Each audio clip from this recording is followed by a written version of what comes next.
Welcome to Baba academy online education digital class. હું ગૌરવ મુકવાણા બાબા એકેડમીના online digital platform પર આપ સર્વે વિદ્યાર્થી મિત્રોનું હાર્દિક સ્વાગત કરું છું. તો આપણે ભણી રહ્યા છે ધોરણ 8, વિષય છે સામાજિક વિજ્ઞાન, જેમાં પ્રકરણ નંબર 2 ભારતમાં બ્રિટિશ શાસન, જેનો અભ્યાસ કરી રહ્યા છે, જેનો આજે લેક્ચર નંબર 3 એટલે ભાગ 3 છે, જેમાં લાસ્ટ લેક્ચરની અંદર કાયમી જમાબંધી, પછી 3 મુદ્દા જોયા હતા, પછી રૈયતવારી પદ્ધતિ અને મહાલવારી પદ્ધતિ ભણ્યા હતા. બરાબર, તો આજે ચર્ચા કરીએ ખેતીની સ્થિતિ. બરાબર, જે તે સમયની અંદર ખેતીની સ્થિતિ કેવી હતી, તો કે અહીંયા બંગાળની આપી છે. તો કે બંગાળમાં દીવાની સત્તા મેળવ્યા પછી ઈસ્ટ ઇન્ડિયા કંપનીનો મુખ્ય ઉદ્દેશ યુરોપની માંગ હોય તેવી વસ્તુઓ ભારતમાંથી પ્રાપ્ત કરવાનો હતો. બરાબર, અંગ્રેજોનો જે મુખ્ય ઉદ્દેશ, ઈસ્ટ ઇન્ડિયા કંપનીનો મુખ્ય ઉદ્દેશ શું હતો, તો કે બંગાળની અંદરથી જે કંઈ માંગ યુરોપની અંદર છે, બરાબર, એ અહીંથી બધો લઈ જવાનો હતો ભારતની અંદરથી. આથી તે બંગાળ, બિહાર અને ઓડિશા જેવા તે સમયના સમૃદ્ધ પ્રદેશો પર પોતાની સત્તા સ્થાપી હતી. બરાબર, જે તે વખતની અંદર 19મી સદીની અંદર કયા કયા આમ સમૃદ્ધ પ્રદેશો હતા, તો કે બંગાળ, બિહાર અને ઓડિશા. તો એની અંદર આ કંપનીએ સત્તા સ્થાપી હતી. તો કે કંપની ભારતના ખેત પ્રદેશોના ખરીદ અને વેચાણ બજારો ઉપર પોતાનો ઇજારો સ્થાપવા માંગતી હતી. બરાબર, પોતાનો ઇજારો સ્થાપવા માંગતી હતી અને ઇંગ્લેન્ડમાં નિકાસ કરવાની જે જરૂરી વસ્તુઓ હોય તેમાં ખેત પેદાશો મુખ્ય હતી. બરાબર, મુખ્યત્વે શેને પ્રાધાન્ય આપવામાં આવતું હતું, ખેત પેદાશોની અંદર. આથી કંપનીએ ભારતમાં ખેતીનું પોતાની મરજી મુજબ વેપારીકરણ કરવા પ્રયાસ કર્યો. બરાબર, પોતાની મરજી મુજબ, કે એમને જેની જરૂર હતી એનો શું કરવાનો પ્રયાસ કર્યો, પોતાની મરજી મુજબ વેપાર કરવાનો પ્રયત્ન કર્યો. આ પાકોની અંદર મુખ્યત્વે કયા કયા પાકો લેવામાં, તો કે ગળી, કપાસ, કાચું રેશમ, અફીણ અને મરીનો સમાવેશ થતો હતો. બરાબર, શેનો, તો કે ગળી, બરાબર, જે રંગકામ માટે ઉપયોગમાં આવે, કપાસ જે આપણે રૂ કહીએ, કાચું રેશમ કપડા માટે, અફીણ, બરાબર, અને આ મરી મસાલા જે છે, આ બધાનો એની અંદર સમાવેશ થતો હતો. આ ખેત પેદાશનું કંપની શાસન હેઠળ વેપારીકરણ થતાં તેની કેવી સ્થિતિ થઈ તે વિશે જોઈએ હવે. બરાબર, તો કે આ બધી કંપની શાસન અંદર કેવી રીતે સ્થિતિ થઈ, તો કે જેમ કે પહેલું આપ્યું છે કાચું રેશમ. તો કાચું રેશમ જે છે એ 18મી સદીના સમયગાળા દરમિયાન ઇંગ્લેન્ડમાં કાચું રેશમ સ્પેન અને ઇટાલીમાંથી આવતું હતું. જે ઇંગ્લેન્ડ, જે ઈસ્ટ ઇન્ડિયા કંપની જે ઇંગ્લેન્ડ છે, ત્યાં આ કાચું રેશમ ક્યાંથી આવતું હતું, તો કે સ્પેન અને ઇટાલીમાંથી આવતું હતું. પણ અંગ્રેજો શું કરતા હતા, એ શું ઈચ્છતા હતા કે જેટલો પણ સામાન છે બધો ઇન્ડિયામાંથી લઈ જાય, આમ પેલા દેશમાંથી એવું લેવું નથી.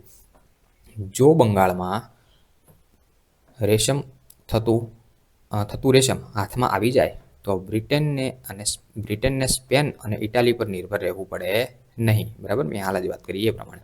આથી કંપનીએ ગમે તેમ કરીને ખેડૂતો ઉપર જુલમ ગુજારીને પણ 19મી સદીના અંત સુધીમાં ભારતમાંથી નિકાસ થતા રેશમ ઉપર પોતાની સત્તા બનાવી દીધી. બરાબર, એટલે અહીંયા જે કાચું રેશમ છે એ પહેલાં ક્યાંથી આવતું હતું, તો કે સ્પેન અને ઇટાલીમાંથી ઇંગ્લેન્ડમાં પહોંચતું હતું. બરાબર, પણ અંગ્રેજોએ શું વિચાર્યું કે આ સ્પેન અને ઇટાલીમાંથી રેશમ આવે છે, એની જગ્યાએ જો ભારતમાંથી જ આપણને મળી જાય તો બ્રિટન અને સ્પેન ઉપર આપણે નિર્ભર રહેવું પડે નહીં. એટલે શું કર્યું, કંપનીએ ગમે તે રીતે ખેડૂતો પર જુલમ ગુજારી અને 19મી સદીના અંત સુધીની અંદર જે કંઈ કાચું રેશમ હતું, બરાબર, એ ભારતની અંદરથી નિકાસ કરવાની સત્તા મેળવી લીધી તેમના હાથમાં. પછી આવે છે ગળી. બરાબર, ગળી જે આપણે એક રંગકામમાં આપણું દ્રવ્ય છે, લખ્યું છે કે ગળી એ રંગકામમાં વપરાતું એક દ્રવ્ય છે. તેનો છોડ ગરમ પ્રદેશમાં થાય. ગળી ક્યાં થાય, ગરમ પ્રદેશમાં. તેના માટે તેની મોટી માંગ હતી, ક્યાં, વિદેશમાં. કાપડ ઉપર ભારતની ગળીનો રંગ ચમકતો હોય તે રીતે ઉપજતો આવે. આવો રંગ અન્ય ગળીથી ઉપજતો ન હતો. બરાબર, તેનો ઉપયોગ સુતરાઉ કાપડને રંગ કરવામાં થતો હતો, ગળીનો ઉપયોગ. બરાબર, જે તમે બ્લુ કલરમાં જોઈએ છે ગળી. બરાબર, જે પેલું કહે ને ઉજાલા કહે, ઉજાલા જે તમારે ટીવીમાં જાહેરાત કે તમે ઘરમાં બ્લુ કલરમાં વાપરતા હોય એની વાત છે. ઈસવીસન 1790 સુધી યુરોપીય દેશો જે છે એ ગળીનો પુરવઠો કેરેબિયન દેશોમાંથી મેળવતા હતા. જો કયો પુરવઠો ક્યાંથી મેળવતા હતા યાદ રાખજો. અહીંયા રેશમ ભણ્યા એ ક્યાંથી આવતું હતું, સ્પેન અને ઇટાલીમાંથી ઇંગ્લેન્ડ પ્રાપ્ત કરતું હતું. ગળી ક્યાંથી પ્રાપ્ત કરતું હતું, તો કે કેરેબિયન કેરેબિયન દેશોમાંથી પ્રાપ્ત કરતું હતું. પરંતુ તેનું ઉત્પાદન ઘટવાથી ભારતીય ગળીની માંગ વધવા લાગી. આથી અંગ્રેજોએ ભારતમાં પોતાના હુકુમત હેઠળ પ્રદેશમાં યુરોપિયનોને વસાવી ગળીનું ઉત્પાદન વધારવા લાગ્યા. અને ભારતમાં ગળીની ઉત્પાદનની બે પ્રથા હતી. એક પ્રથા છે નીજ પ્રથા અને બીજી છે રૈયત પ્રથા. બરાબર, તો નીજ પ્રથા શું હતી અને રૈયત પ્રથા શું હતી એ સમજીએ. તો કે નીજ પ્રથામાં ઉત્પાદકો પોતાના જ હળ, બળદ અને ઓજારોનો ઉપયોગ કરી ખેતી કરતા હતા. નીજ પ્રથામાં શું હતું? તો કે જે કંઈ વેપારી ઉત્પાદકો છે એ કેવી રીતે ઉત્પાદન કરતા? તો કે પોતાનું હળ, પોતાના બળદ અને પોતાના ઓજારનો ઉપયોગ કરી ઉત્પાદન કરતા. છોડ જ્યારે તૈયાર થાય ત્યારે કાપીને કાચો માલ કારખાનામાં પહોંચાડવામાં આવતો. અને જ્યારે રૈયત પદ્ધતિમાં શું હતું?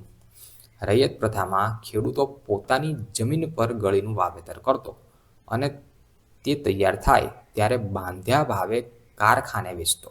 બરાબર, પોતાના ખેતરમાં કામ કરવાનું અને બાંધ્યા ભાવે ક્યાં મોકલવાનું? કારખાનામાં મોકલવાનું. આ પદ્ધતિમાં કારખાનેદાર જે છે એ ખેડૂતને લોન ધીરતો હતો અને મોટાભાગનું જે કંઈ પાક જે છે, મોટાભાગના ઉત્પાદન આ પ્રથાથી થતું હતું. કારણ કે ગળીના ઉત્પાદનો એ વધુ લાભદાયક હતું કે એક તો તેનો ભાવ નીચા બાંધવામાં આવતા અને ખેડૂતને વાવેતર કરવા માટે મજબૂર કરતો હતો. એટલે ખેડૂતને આમાં કંઈ મળે નહીં. બરાબર, ખાલી એને મજૂરી કરવાની, બાકી કશું મળે નહીં. અને જો ખેડૂત ઇનકાર કરે તો તેના પર શું કરવામાં આવતો? જુલમ કરવામાં આવતો અને તેના પાકને નાશ કરી દેવામાં આવતો હતો. જો અહીંયા જે તે વખતનું ચિત્ર આપેલું છે, અહીંયા આપણે ઉપર જોઈ શકીએ છીએ. આ જે ચિત્ર આપ્યું છે પહેલું, આ શું આપ્યું છે જોઈ લો. કે નીલના છોડને ગળીના કારખાનામાં લઈ જતા સમયનું એક દ્રશ્ય છે. બરાબર, જે તમે જોઈ શકો છો. બરાબર, કારખાના સુધી લઈ જતું દ્રશ્ય છે. અને આ આપ્યું છે ગળીના ખેતર પાસેનું એક કારખાનું. આ બાજુમાં તમે જોઈ શકો છો આ ગળીનું આખું ખેતર છે. સોરી, અહીંયા પણ છે. આ એક ખેતર છે, એની પાસે આ એક છે કારખાનું. બરાબર, જે તે સમયનું દ્રશ્ય આપેલું છે, જે તમે જોઈ શકો છો. બરાબર, એટલે કે જો ખેડૂત કામ ના કરે તો એની પર શું કરવામાં? ઇનકાર કરે કે કામ ના કરે તો એની પર બહુ મોટો જુલમ ગુજારવામાં આવતો અને એનો જે કંઈ પાક છે એના નાશ કરી દેવામાં આવતો હતો. ખેડૂતો પર ઉત્પાદકોની ધાક જાળવી રાખવા કંપનીએ મળતિયાઓ અને અનેક પ્રકારની ગેરરીતિઓ આચરતા. મળતિયાઓ એટલે કે ગુંડાઓ, સમજો. બરાબર, અને અનેક રીતે ગેરરીતિ આચરતા હતા. ખોટા હિસાબો રાખતા તેમજ ખેડૂત પાસે ફરજિયાત વાવેતર કરાવતા. બરાબર, ખોટા હિસાબો આપવાના. બરાબર, જેટલું થતું એટલું આપવાનું નહીં અને ખેડૂતોને ફરજિયાત વાવેતર કરવાની ફરજ પાડતા. કંપનીના શાસકો, તેના અમલદારો, ગળીના ઉત્પાદકો એકબીજા સાથે મળેલા હતા. એટલે ખેડૂતોની કોઈ જ ફરિયાદ સાંભળવામાં આવતી નહોતી. બરાબર, અત્યારે ઘણા બધા મળેલા હોય. બરાબર, કોઈની ફરિયાદ સાંભળતા નથી. આ અસંતોષના કારણે 1859 થી 60ની વચ્ચે વ્યાપક પ્રમાણમાં ગળીના શું થઈ ગયા? રમખાણો થઈ ગયા હતા. બરાબર, તો આ ગળી વિશે હતું. પછી આવે છે કપાસ. કપાસ એક પ્રકારનો રોકડિયો પાક કહેવાય. શું કહેવાય? એક પ્રકારનો રોકડિયો પાક. ચલો, કપાસમાં શું હતું? તો કે કપાસ વિશે આપ્યું છે. જેમ ગળી એ પૂર્વ ભારતના મહત્વનો વેપારી એટલે કે રોકડિયો પાક છે, તેમ કપાસ એ પશ્ચિમ ભારતનો વેપારી પાક હતો. બરાબર, ઈસવીસન 1780માં 80ના દાયકામાં ઈસ્ટ ઇન્ડિયા કંપની તથા તેમના કૃપાપાત્ર કેટલાક વેપારીઓ ચીન સહિત ભારતના રૂ ઉત્પાદન કરતા પ્રદેશો પર અંકુશ હતો. બરાબર, ભારતને જે તે સમયમાં સોને કી ચિડિયા કહેવાતી હતી. તમને ખબર છે, જે તે સમયની અંદર સમ્રાટ અશોકના સમયની અંદર ભારતને શું કહેવામાં આવતી? સોને કી ચિડિયા. એટલે કે ભારતની અંદર સોનાની ચકલીઓ ઉડતી હતી એવું નહીં. સોને કી ચિડિયા એટલે સોનાની ચકલીઓ ઉડે એવું નહીં. કહેવાનો મતલબ કે ભારતની અંદર એવી જમીન છે, એવી ભૂમિ છે કે જ્યાં જે ખેતી કરવી હોય ને એ બધી થઈ શકે છે. બરાબર, જે કોઈ દેશમાં નથી થતી એ બધું ભારતમાં થાય. એટલે જેટલા પણ દેશો છે એ બધાની નજર ભારત ઉપર છે. બરાબર, કંપની ખેડૂતોને તે વખતે બજાર ભાવ કરતાં ઓછા ભાવે કપાસ વેચવા ફરજ પાડતી. બરાબર, બજાર ભાવ કરતાં ઓછા ભાવમાં કપાસ વેચવા પર ફરજ પાડે અને જો ના કરે તો પછી એની પર ખોટો જુલમ ઉચ્ચારે. ખેડૂતોને કપાસ યોગ્ય ભાવ ન મળવાથી તેઓ પાયમાલ થવા લાગે. ખેડૂતો મહેનત કરે ખેતરની અંદર અને એને યોગ્ય ભાવ મળતો નથી, એટલે શું કરે? પાયમાલ થવા લાગે. આ સિવાય તે સમયે ભારતમાં શેરડી, ચા, અફીણ, મરી અને ગરમ મસાલા પણ મહત્વના વ્યાપારી પાકો હતા. જોઈ લો અહીંયા કેટલા પાકો લખ્યા છે. શેરડી છે, ચા છે, અફીણ છે, મરી મસાલા, બરાબર, ગરમ મસાલા, આ બધા પાકો જે છે એ ભારતની અંદર જે તે સમયમાં થતા. અંગ્રેજો આ પાકોને નીચા ભાવે ખરીદવા પોતાના રાજકીય સત્તાઓનો દુરુપયોગ કરતા. બરાબર, અંગ્રેજોનું શાસન જે હતું એ પોતાની રાજકીય સત્તાનો દુરુપયોગ કરી અને ઓછા ભાવે ખરીદવાનો ફરજ પાડતા હતા ખેડૂતોને.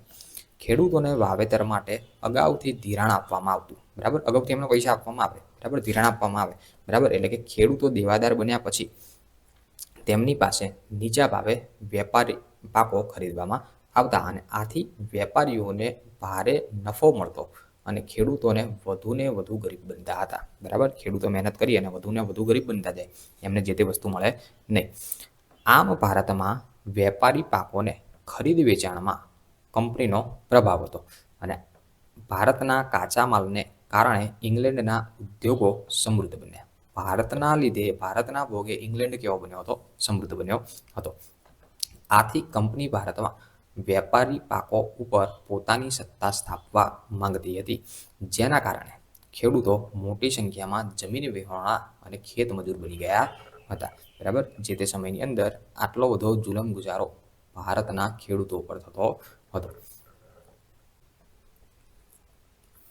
ચલો આગળ આવે છે જનજાતિઓની સ્થિતિ. બરાબર, એકદમ પછાત વર્ગના જે લોકો હતા એમની સ્થિતિ કેવી હતી? તો કે અંગ્રેજોની વેપારી શોષણ નીતિને કારણે ઘણા પ્રદેશોમાં ખેડૂતો અને જનજાતિ પ્રજાએ બળવા કર્યા હતા. આ બળવા શા માટે થયા અને આ સમયે જનજાતિની સ્થિતિ કેવી હતી અને તેના વિશે સમજીએ. 19મી સદીમાં ભારતમાં જનજાતિના જુદા જુદા સમૂહો હતા, જેમાં ખંડ છે, સંથાલો, મુંડાઓ, કોયાઓ, કોલ, ગોંડ અને ભીલ વગેરેનો સમાવેશ થતો હતો. આ એક પ્રકારની જાતિઓ છે. શું છે? જેમ કે અહીંયા આપ્યું છે ખંડ, પછી સંતાલો, મુંડાઓ, કોયાઓ, કોલ, પછી છે ગોંડ અને ભીલ. આ બધી શું છે? એક પ્રકારની જાતિ છે જે જનજાતિ તરીકે ઓળખાય છે. ઉછેરતા ઝારખંડ રાજ્યમાં હઝીરાબાગ આસપાસ સંથાલ જાતિના આદિવાસીઓનો સમૂહ રહેતા હતા. બરાબર, આ આદિવાસી વિસ્તારની જાતિઓ છે. બરાબર, જેઓ રેશમના કીડા ઉછેરતા. બરાબર, રેશમ કેવી રીતે બને? કીડાઓમાંથી. બરાબર, રેશમના કીડા ઉછેરતા અને રેશમના વેપારી સંથાલો પાસે કાચું રેશમ ખરીદતા હતા. બરાબર, રેશમના કીડા ઉછેરી અને રેશમના વેપારીઓ છે એમની પાસે શું ખરીદવામાં આવતું? કાચું રેશમ. છોટા નાગપુર આસપાસ મુંડા જાતિ આદિવાસી સમૂહ રહેતા હતા. બરાબર, કઈ જગ્યાએ? છોટા નાગપુર આસપાસ કઈ જાતિ રહેતી હતી? મુંડા જાતિના આદિવાસીઓ. છે બધા આદિવાસીઓ છે. બરાબર, છે બધા આદિવાસીઓ, પણ એમની જાતિ અલગ અલગ છે. આ સમૂહો શિકાર કરવાનો અને વન્ય પેદાશોનો એકત્ર કરવાનો વ્યવસાય કરતા હતા. બરાબર, મુંડા જાતિઓ શું કાર્ય કરતી હતી? તો કે શિકાર કરવાનો અને વન્ય પેદાશો જે કંઈ છે એ બધી એકત્ર કરવાનું એમનું કામ હતું. મધ્ય ભારતમાં ખંડ જાતિના આદિવાસીનો સમૂહ જે છે એ શિકાર અને જંગલ પેદાશનો સંગ્રહ કરતા હતા. પછી મધ્ય ભારતની અંદર બીજી આદિવાસી સમૂહ છે કયો? ખંડ જાતિના આદિવાસી. એ શું કામ કરતા હતા? તો કે શિકાર કરવાનો અને જંગલનો પેદાશનો સંગ્રહ કરવાનો. કેટલાક જનજાતિ સમૂહ પશુપાલન સાથે જોડાયેલા હતા, જેમાં પંજાબના પહાડી પ્રદેશમાં રહેનારા વનગુજ્જર અને આંધ્રપ્રદેશના લાબડિયા સમૂહના લોકો ગાય અને ભેંસ પાળતા હતા. બરાબર, એમાં કેટલાક એવા છે જે પહાડી વિસ્તારમાં રહેતા હતા, જે વનગુજ્જર અને આંધ્રપ્રદેશના લાબડિયા પરિવાર જે છે, બરાબર, લાબડિયા સમુદાયના લોકો એ અને ગાય અને ભેંસ પાળવાનું કાર્ય કરતા હતા. ગુલ્લુનો ગદ્દી અને કાશ્મીરનો બકરવાલ સમુદાય ઘેટા બકરા પાળતા હતા. બરાબર, આ બધા જનજાતિ એટલે કે આદિવાસી સમુદાયની વાત કરે છે અહીંયા. જનજાતિ એટલે જંગલોમાં રહેનાર એવું નહીં, પણ એમાંના કેટલાક ખેડૂતો પણ હતા. જનજાતિ એટલે ખાલી જંગલમાં રહેતા એવું હતું નહીં, ખાલી ઘણા બધા ખેડૂતો પણ હતા. તેઓ ખેતી સાથે જોડાયેલા હતા, જે મોટા ભાગના પૂર્વોત્તર અને મધ્ય ભારતના પર્વતીય અને જંગલ વિસ્તારમાં ખેતી કરતા હતા. અને આ જનજાતિઓની પ્રવૃત્તિઓ વિશે હવે આપણે સમજવાનું છે. તો અહીંયા જે આપણે જનજાતિ સમજ્યા, બરાબર, એ બધી આદિવાસી જાતિ હતી, કઈ જગ્યાએ રહે છે અને શું કાર્ય કરે છે એના વિશે અહીંયા સમજૂતી આપેલી હતી. બરાબર, અને આગળ પછી આવશે જનજાતિ સમૂહની પ્રવૃત્તિઓ, બરાબર. તો એ આપણે હવે નેક્સ્ટ લેક્ચરની અંદર ભણવાનું છે. તો અહીંયા સુધી રાખીએ છીએ. સો થેન્ક્સ ફોર અટેન્ડિંગ.